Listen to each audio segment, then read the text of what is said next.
I will come to you. He will come to you to sign your official documents. He's pet friendly, he's a taxi driver, an amateur film historian whose half-assed attempt at an acting career was such a disaster that he was kicked out and banned for life from 4 or 5 of the boroughs of New York City, Staten Island being the exception. He was attracted to the artistic freedom of spoken word, and it has been his main creative outlet for several decades, being involved in the poetry scenes of New York, Los Angeles, San Francisco, although he likes San Francisco because the people here smell nicer, and it's where the word party is. Please put your hands together for Alan.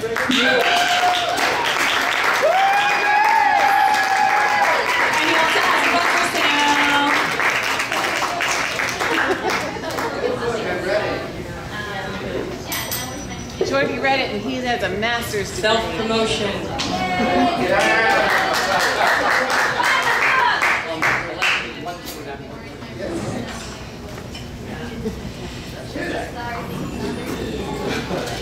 Take the iPod out of your ears. Flush the Valium down the toilet. Quit reading the Bible on the BART. Don't use religion as a form of methadone. Tear down that shrine to the Beatles. Remind yourself daily that football is evil. Look up the word terrorist in a dictionary before you use it again.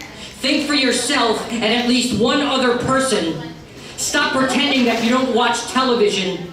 When you see a celebrity, instead of an autograph, ask for money. Treat the people who go to tanning salons like the vain, superficial, skin cancer-ridden freaks that they are. Don't feed LSD to puppies. Remind yourself daily that caffeine is evil. Avoid asking stupid questions like, why don't alcoholics just stop drinking? Look up the word progressive in a dictionary before you use it again. Be nice to cops until you can get close enough to one of their guns. After masturbating, be sure to call yourself the next day. If you get the chance, spit on Mike Pence. Give it up for teachers, be nice to cab drivers, tip your waitress, turn the lights out when you leave, and most important of all, never, ever touch me.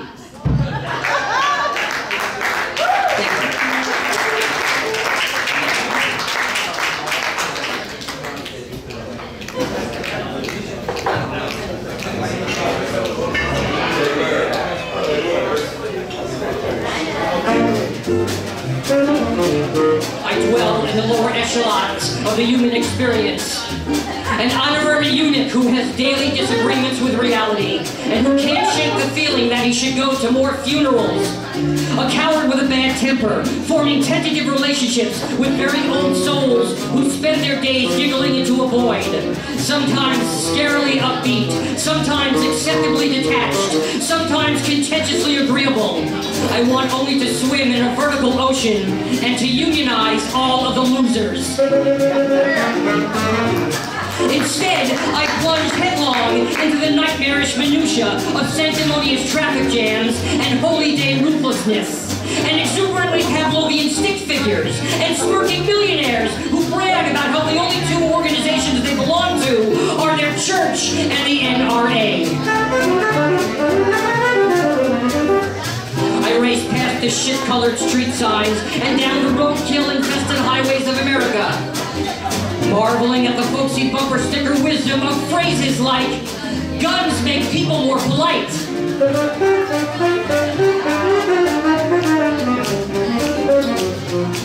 I will not dial 911.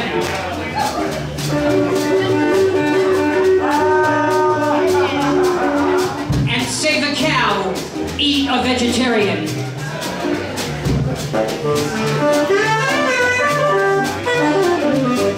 Stopping for sustenance at well-scrubbed strip malls filled with neo-Puritans who are all jacked up on right-wing pornography, and to whom I can feel slightly superior because at least my porn is fact-based. Awash in coverage of Watergate and Bridgegate and Russiagate, and abuse of the filibuster gate, and voter suppression gate, and climate change denial gate, and income inequality, Gates, and religious hypocrisy, Gates, and not letting the first African-American president appoint a Supreme Court justice, Gates,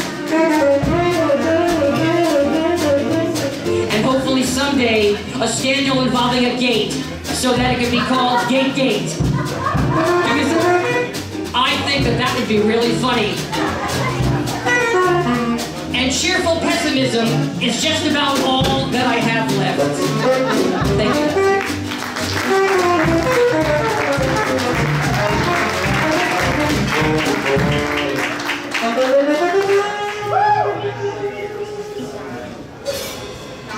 You know, every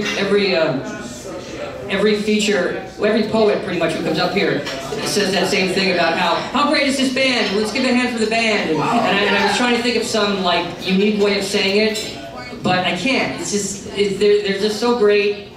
And how great are they? Let's give them a hand.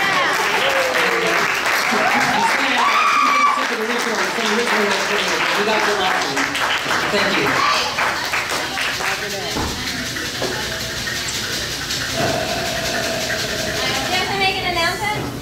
Ladies and gentlemen, give it up for Alan Harris upstairs on stage there. Also, give it up one more time for the Word Party.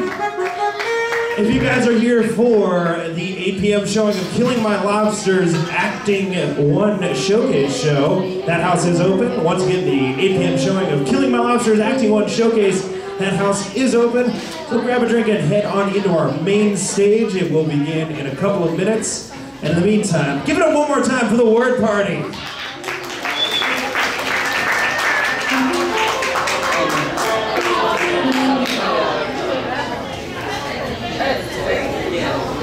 Thanks.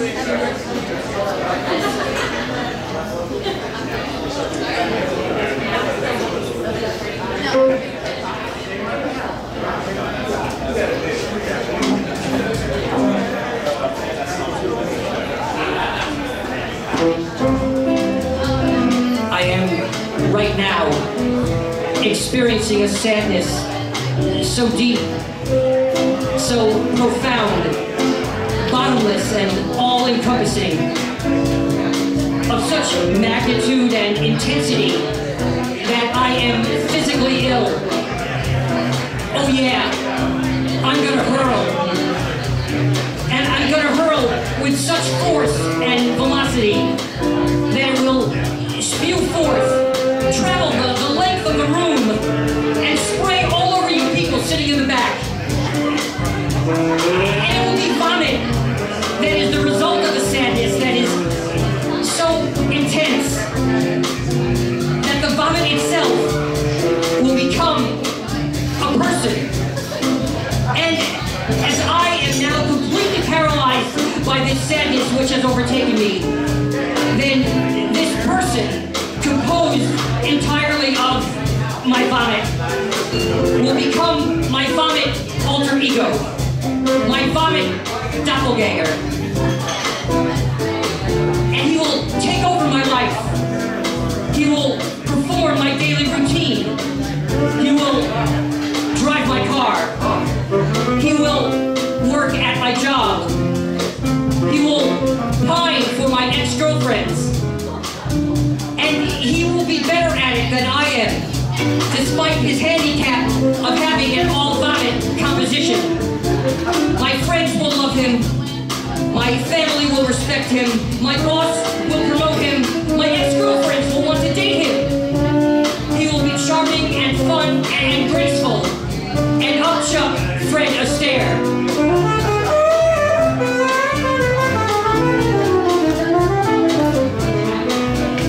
He will be fearless and sensitive at all the right times. And no one will care that he is a big, disgusting pile of vomit, because he will be perfect in every other way. And he will never ever end up crawling across the floor, crying and begging for a chance to do it all over again. Because he will have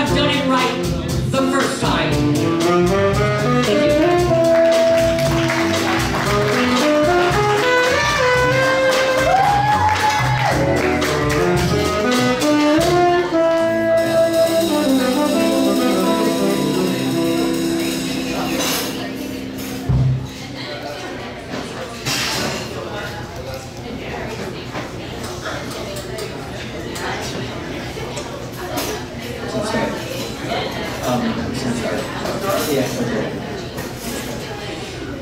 Anyone who wants to steal my identity is welcome to it. It's never done me much good. So, help yourself. Enjoy the calloused psyche and the fog-shrouded priorities and the emotional inconveniences. Enjoy my currency-sniffing fetish and my obsession with claustrophobia as a lifestyle choice. Enjoy my concern over the confusion of trees and how easily I'm intimidated by clouds. Enjoy a metabolism so slow that it would lose a race to a turtle that has just ingested a large amount of Quaaludes. Enjoy my belief system, which includes the idea that intolerant people should be put against the wall and shot. Enjoy the unhealthy amount of time that I spend thinking about burritos that I've known, and the fact that I still somehow manage to have bad hair days, even though I no longer have hair.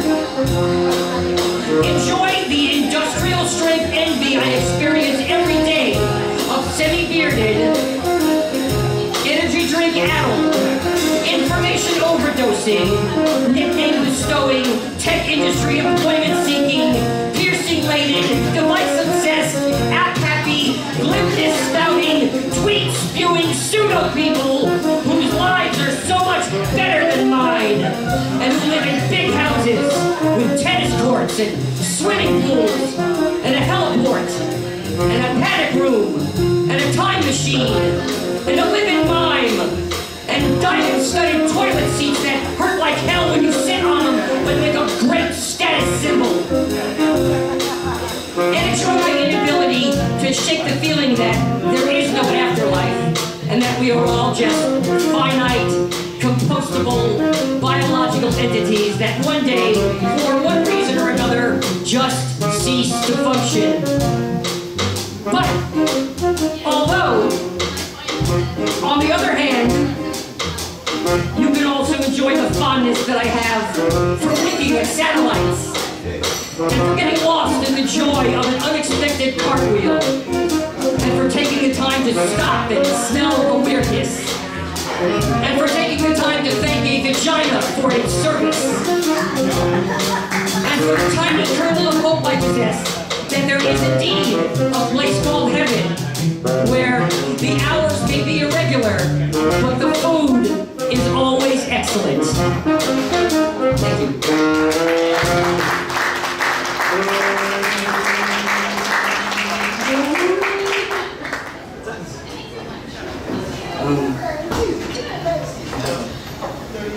Something isn't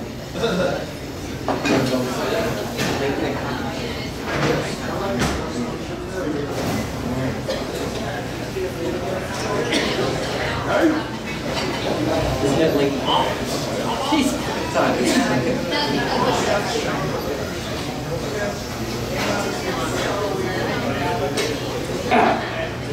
thank you all, you're a great audience. I'm sorry, I really do mean that. It's hard for me to say such things without sounding good.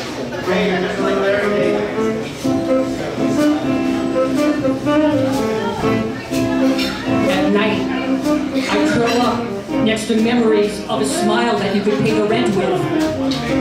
And almond-shaped eyes so beautiful that they would have even impressed that Odyssey guy, whose name, by the way, I know is Odysseus, but calling him that Odyssey guy just sounds so much more detached. And detaching oneself from stuff is cool. And referring to anything intellectual or emotional as stuff is another cool form of detachment.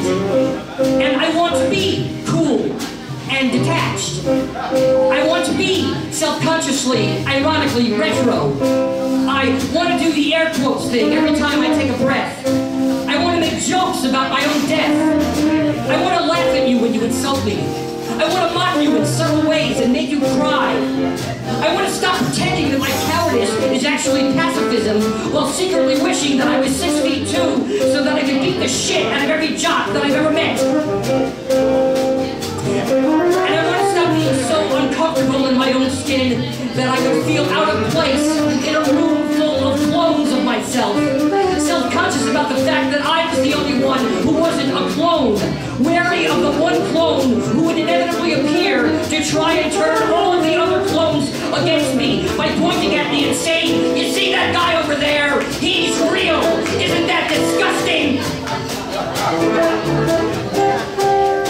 And finally, overwhelmed by the irony that I don't feel real. Not just conventionally abnormal, but profoundly different. On a level so basic that it almost doesn't exist. And which has caused me to sink an enormous amount of money into the engaging of the services of intergalactic private detectives for the purposes of discovering the identity of the extraterrestrial who impregnated my mother and doomed me to a life of difference. In which, while the rest of you are worshipping at the altar of caffeine and putting snuff films on your 10 best lists and smashing each other's heads in because of who did or didn't make it into the playoffs, I'm on the outside looking in, my little face pressed against the window that keeps getting fogged up by my clones and my memories and my detachments. Thank you.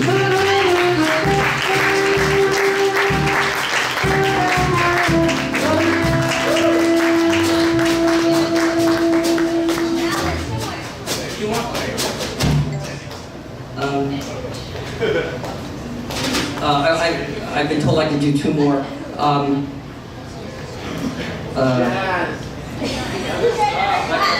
Yeah, I was gonna. I've only done that here 4 times. So is that all right? Okay. So something. Yeah. 50s.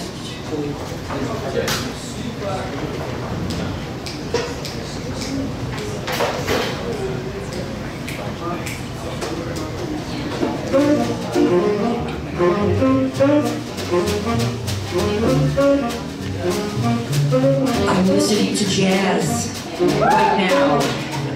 I mean, I'm talking to you, but I have no idea what I'm saying because I'm listening to jazz.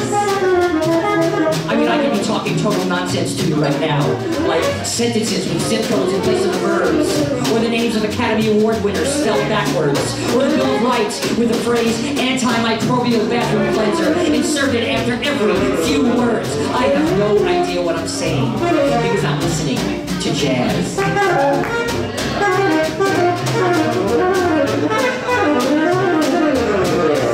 And don't even ask me who in particular I'm listening to, because I have no idea. As far as I'm concerned, it's all one guy. Yeah, that's right, one guy has recorded all the jazz throughout history. I mean, he's a really old guy, of course, having recorded all the jazz and everything, and he must be really tired, having played all the instruments and done all the singing, and I'm sure that the big band era was really tough for him.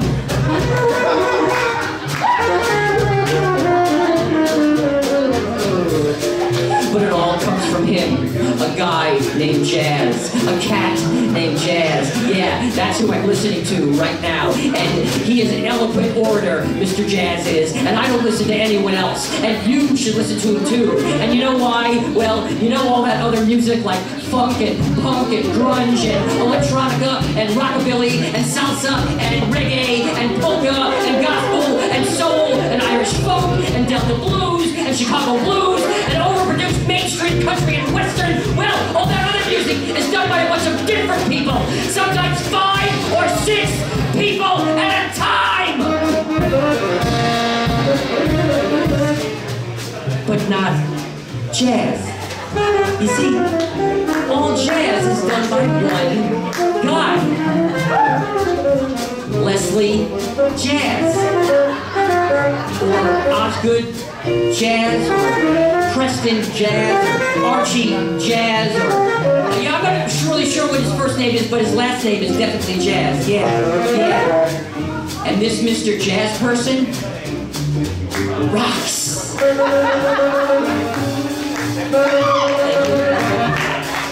Thank you very much. You've been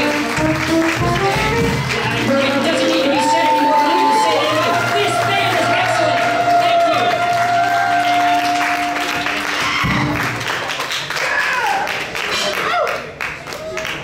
you. The next time I do a feature here, I'm going to learn to say that in French. Because I think that, no, I don't know, I've never heard anyone say it in French, so. Does anyone know how to say this band is excellent in French? Excellent. Excellent. Thank you so much. Would you like another?